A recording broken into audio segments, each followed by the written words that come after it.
दोस्तों नमस्कार। आपने एयर स्ट्राइक के बारे में तो सुना ही होगा कि भारत ने 14 फरवरी 2019 को हुए पुलवामा हमले के बाद उसी महीने की 26 तारीख को पाकिस्तान के बालाकोट में इसे अंजाम दिया था। वही काम अब भारत फिर से करने जा रहा है, परंतु इस बार यह तरीका बदलने वाला है। अब की बार पाकिस्तान पर एयर स्ट्राइक की जगह वाटर स्ट्राइक होने जा रही है। भारत इससे संबंधित सभी तैयारियां पहले ही कर चुका है। दरअसल भारत और पाकिस्तान के बीच 1960 में एक वाटर ट्रीटी हुई थी, जिसे नाम दिया गया था इंडस वाटर ट्रीटी। भारत ने अब इस ट्रीटी में परिवर्तन करने का मन बना लिया है, जिससे पूरा पाकिस्तान रेगिस्तान में बदल जाएगा। अब इस मामले को थोड़ा विस्तार से समझते हैं। यह ट्रीटी हुई थी सन 1960 में, जब भारत के प्रधानमंत्री नेहरू व पाक के जिन्ना थे। इन्होंने वर्ल्ड बैंक की मध्यस्थता से एक संधि पर हस्ताक्षर किए थे। यह विश्व इतिहास की पहली और शायद आखिरी संधि है जिसमें किसी देश से निकलने वाली नदियों पर उसका हक सिर्फ 20% है, जबकि दूसरे देश का 80। अब इसी संधि से संबंधित एक नोटिस भारत सरकार ने पाक को जारी किया है, जिसका जवाब उसे 90 दिन में देना है। अगर वह ऐसा नहीं करता है तो भारत इस संधि में परिवर्तन करने का फैसला ले सकता है, और अगर ऐसा होता है तो पाकिस्तान की 75% आबादी तक पानी पहुंचना बंद हो जाएगा। वहाँ की कृषि क्षेत्र तबाह हो जाएंगे। उनकी 90% कृषि इसी पर डिपेंड है,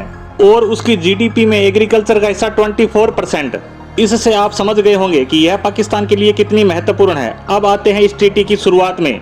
आजादी के बाद कुछ देशभक्त इंजीनियरों के विचार से इस पानी को रोकने के लिए एक डैम का निर्माण किया गया। तब पाकिस्तान ने इसे लेकर नाराजगी जाहिर की और वह पहुंच गया वर्ल्ड बैंक। इसके बारे में तो आपको पता ही होगा कि वर्ल्ड बैंक अमेरिका के हिसाब से चलता है, और उस वक्त पाकिस्तान और अमेरिका के संबंध बहुत ज्यादा अच्छे थे। तो उन्होंने एक तरफा फैसला लेते हुए भारत को अपने पूरे हिस्से में से सिर्फ 20% देने पर राजी कर लिया। यहाँ शायद नेहरू भी इस संधि को करके यह विचार कर रहे थे कि इससे भारत और पाकिस्तान के रिश्तों में सुधार होगा, परंतु ऐसा नहीं हुआ। उसके बाद पाकिस्तान ने भारत के साथ 3 युद्धों के अलावा हजारों आतंकवादी घटनाओं को अंजाम दे चुका है, परंतु यह संधि बिना किसी व्यवधान के लगातार चली आ रही थी। ये सब घटनाएं चलती रहती है, और वर्ष आ जाता है 2019 और पाकिस्तान पुलवामा की घटना को अंजाम दे देता है। और उसी के बाद भारत के प्रधानमंत्री एक बयान देते हैं कि पानी और खून एक साथ नहीं बह सकता। उसी समय से अंदाजा लगाया जा रहा था कि भारत इसे लेकर कुछ करने का विचार कर सकता है, और ऐसा हुआ भी। इस संधि में भारत को मिले 20% हिस्से में से 7% और पाकिस्तान ही बह रहा था। यानी आजादी के बाद से अब तक पाकिस्तान इन नदियों के कुल पानी से 87% यूज कर रहा था, और भारत 13। वैसे तो भारत ने इस हिस्से को रोकने के प्रयास 2015 में ही शुरू कर दिए थे। वह इन नदियों पर 2 डैम बना रहा था, जिस पर एतराजगी जताते हुए पाकिस्तान वर्ल्ड बैंक के पास पहुंच गया ताकि मध्यस्थता करे।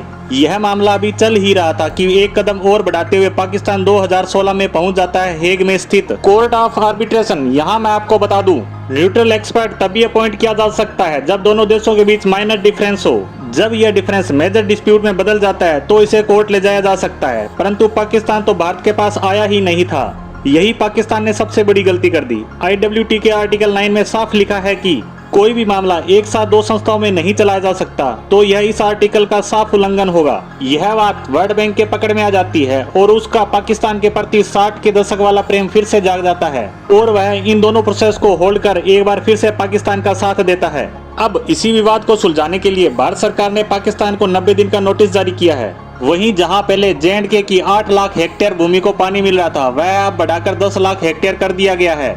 यही असर पाकिस्तान की नदियों में देखा जाने लगा है। अब देखने वाली बात है कि इन 90 दिनों में से लगभग आधे तो गुजर चुके हैं, फिर भी अभी तक पाकिस्तान का जवाब हमें नहीं मिला है। वह तो पहले से ही भूखमरी और महंगाई की मार से बेहाल है। इन सब के बीच अगर इस संधि में किसी तरीके का परिवर्तन होता है तो यह आने वाले समय में उसके लिए और भी बुरा होने वाला है। इसी खबर के साथ आज की पोस्ट को यहीं विराम देते हैं। धन्यवाद।